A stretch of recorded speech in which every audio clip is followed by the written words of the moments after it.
경기도 부천시를 김기표입니다. 양승봉 변호사님 앞으로 좀 나오실까요? 예. 이게 좀 된 사건이긴 하지만 이게 대표적으로 검찰이 수사권을 이렇게 남용한 사건으로 기록되어 있다는 거 인정하시죠? 네. 그때 당시 어떻게 유성 간첩 조작 사건에 참여를 하셨던가요? 간첩 조작 사건이라고 처음부터 그렇게 이야기를 들었었고 그 상태에서 이제 변호인단으로 이제 모집을 하시길래 참여를 하게 돼서 변호인단이셨던가요? 예, 그렇습니다. 그 사건의 뭐 개요를 간단히 좀 일단 설명을 하시고 제가 구체적으로 몇 가지 좀 여쭤보도록 하겠습니다. 예, 그 서울시 어떤 사건인가요? 그 유성 씨가 서울시 마이크를 조금만 더 가까이 해주시면 좋겠습니다.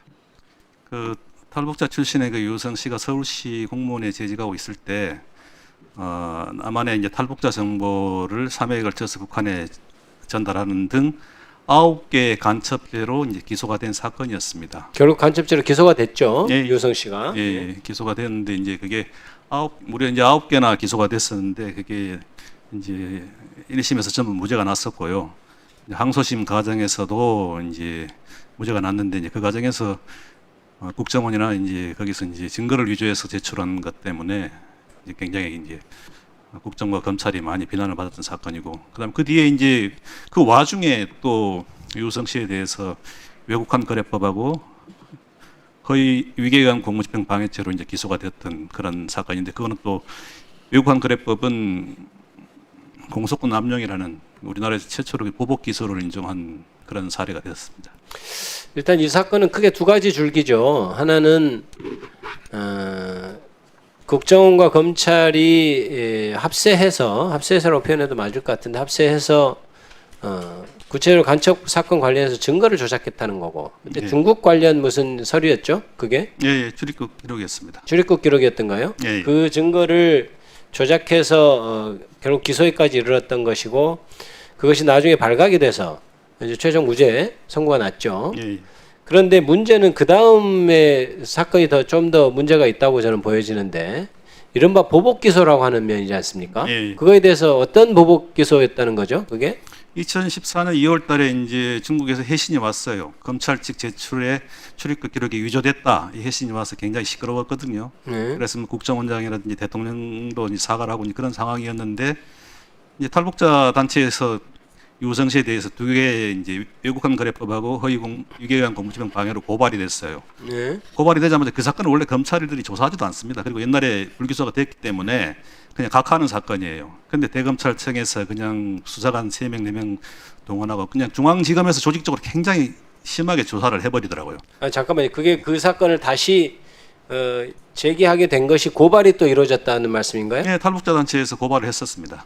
탈북자 단체를 그러면은 그것도 이른바 고발 사주 형태였던가요? 뭐 예. 확증은 없으나 그렇게 혹시 했다고 짐작하시나요? 고발이 너무 웃기는 게 신문 기사 2장 가지고 고발을 했어요. 탈북자 단체에서 예, 예. 혹시나 그것이 검찰하고 뭐 물밑 교류가 있었다고 의심은 하시나요? 그것이 저희들 의심하는데 이제 객관적 증거가 객관적 증거는 없어서 뭐라고 하긴 어려우나 우리 양승봉 변호사님은 검찰과 좀 뭔가 사전에 교감이 있게 고발한 건 아니냐는 의심을 당사자들은 하고 있죠. 하고 있습니다.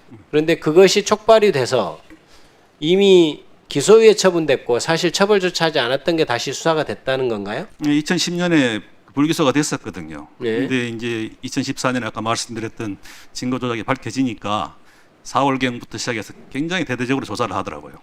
그러니까 그게 너무 좀 이례적이죠. 그러면은 그냥 기소유예 처분된 사건을 그냥 제기하기 어려우니까 어찌됐든 고발이 들어온 것을 뭐 핑계 삼아서 다시 재기 수사했다 이렇게 좀 보여지는 사건인가요? 그런 고발장 자체가 원래 조사하지 않습니다. 그런데 이제 기소유예까지 된 사건이잖아요. 네. 근데 그걸 대검찰청에서 수사관을 파견하고 검사들 여러 명이 동원돼 가지고 아주 그냥 밀도 높게 하더라고요. 그게 어디로 파견됐다는 거죠? 검사들이? 대검찰청에 서울중앙지검으로 서울중앙지검에 검사들이 몇 명이나 수사를 했던가요? 2~3명 정도가 했습니다. 그 사건을 가지고. 집중적으로 보통은 이제 그런 고발 사건은 이미 기소유예 처분된 사건이고, 예. 그다음에 고발장을 보더라도 언론 기사 정도 한 뭐 2개 붙여서 한 고발장이니까 보통은 각하되거나 크게 신경 쓰지 않는 사건임에도 불구하고 그것을 가지고 수사했다는 건가요? 예, 그렇습니다. 경찰한테 보내거나 아무튼 조사 자체를 하기 힘든 그런 사건이었습니다. 근데 검사가 직접 제기해서 직접 검사들이 직접 수사를 했다는 거죠. 예, 그렇습니다. 얼마 동안 수사를 했던가요? 2, 3개월 정도 했는데 네. 그때가 이제 항소심 국가보안법 아까 말씀드린 9개 사건 선고를 앞두고 있는 사건 그 시기였거든요. 예. 좀 굉장히 저희들 좀 그때 후달렸어요. 막말로 이렇게 그 변론도 힘들어 죽겠는데 갑자기 뜬금없이 그런 게 들어오니까 굉장히 좀 그때는 아직 무죄 선고가 나기 전이었다는 건가요? 항소심 무죄가 항소심 무죄 나기 전이니까 증거 조작이 밝혀지고 예, 그러면서 이제 핀치에 몰리니까 이른바 그런 식으로 검찰이 수사를 했다는 건가요? 예, 그때 비난 많이 받았었거든요. 그래서 그 사건이 어떻게 지금 결론이 났죠? 이른바 보복 수사라고 했던 것은 외국환 거래법에 대해서는 1심에서 배심원들이 다수가 보복 기소라고 했어요. 1심에서. 예. 근데 판사가 그걸 안 받더라고요. 그리고 나서 이제 고등법원에 가서 비로소 보복 목적의 기소다고 이제 공소권 남용이라고 외국관 거래법에 대해서는 무죄를 기각을 했습니다. 공소 기각을. 공소기가. 예, 그 대법원에서도 그게 확정이 됐고요. 그러니까 이게 공소권 남용으로 공소기각된 게 거의 없는 것 아닌가요? 저는 기억이 없는데 그런 사건이 있었던가요? 보복 기소 처음입니다. 보복 기소로 공소기각된 것은 우리나라에서 처음입니다. 이 사건을 봤을 때 어떤 소외랄까요? 우리 양 변호사님이 느끼는 바가 어떤 거죠? 그러니까 지금 검찰 개혁 관련돼 가지고 논의가 정말로 훌륭한 게 검사들도 잘한 거 많이 있거든요. 저는 만약에 검사들이 그 당시에 이미 수사권을 견제하고 관리 감독하는 입장이었으면 이런 유의 사건이 아예 발생이 안 됐을 거라고 생각을 해요. 그런데 이제 수사의 방향성, 지향성이 있잖아요. 결국 그 사람을 뭐 조사해서 처벌해야 된다는 그런 지향성 때문에 검찰이 무리하고 보복 목적으로 아주 염치 없는 짓거리를 그때 했었어요.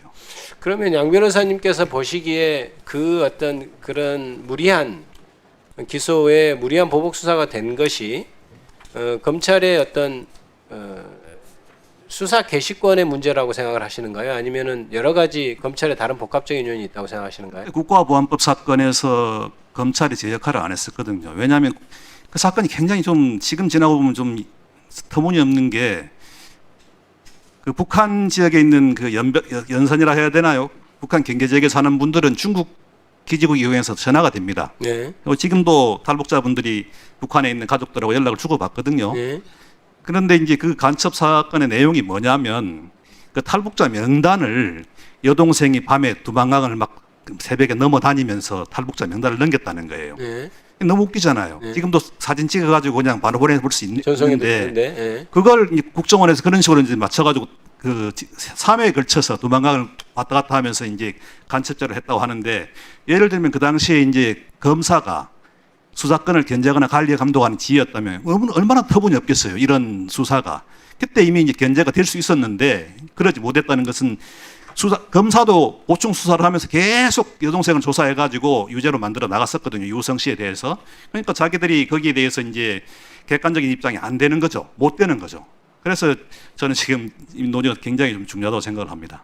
그럼 어떤 방향으로 검찰이 개혁돼야 되는지에 대한 상이 있으신가요? 네, 검찰이 잘하는 거 하면 됩니다. 왜냐하면 인권보호, 객관보호 그게 정말로 중요하거든요. 네. 검찰이 굉장히 잘하는 부분이 있어요. 그런 부분에 집중해서 왜냐하면 저 걱정스러운 게 뭐냐면 경찰권이 이제 독립된 수사권을 가지고 강력한 권한을 가지게 되면 마찬가지 아니겠어요? 이게 항상 수사권을 가진 데가 문제가 되기 때문에 그걸 강력하게 견제할 수 있는 부분이 필요하고 그건 검사가 또 해주면 되는 거거든요. 그래서 검사가 잘할 수 있는 부분, 수사권을 견제하고 관리 감독할 수 있는 그런 부분, 그걸 살려서 집중하도록 하는 것이 맞다고 봅니다. 근데 지금은 이제 검찰이 권한이 비대화되기 때문에 검찰의 권한을 견제하는 방식으로 해서 수사 기소 분리가 되고 그러니까 지금 경찰 수사를 지금 논하고 있는 건 아니지 않습니까? 그러니까 경찰도 그럴 위험이 있기 때문에 검찰이 잘할 수 있는 부분이 저는 수사권을 견제하고 관리 감독하는 부분. 그래서 아까 뭐 보안 수사권이나 보안 수사 요구권 이런 말씀 많이 하셨잖아요. 네. 보안 수사권은 있어서는 안 되고요. 보안 수사 요구권 같은 경우는 저는 반드시 그 잔존을 시켜야 된다고 생각하거든요. 그래서 개인의 인권이라든지 아니면 수사 방향의 적절성이라든지 공정성 이런 부분에 대해서는 검찰이 담당하는 것이고 그게 이제 기소를 담당하는 역할이죠. 결국. 그런데 지금 이제 수사 지휘권이 이제 있는 것도 아니고 예, 예. 만약에 이제 그거는 이제 조금 요새 그 검찰 개혁안이나 이런 걸 좀 약간 다른 방향이긴 한데요. 말씀이 나왔으니까 말인데 그거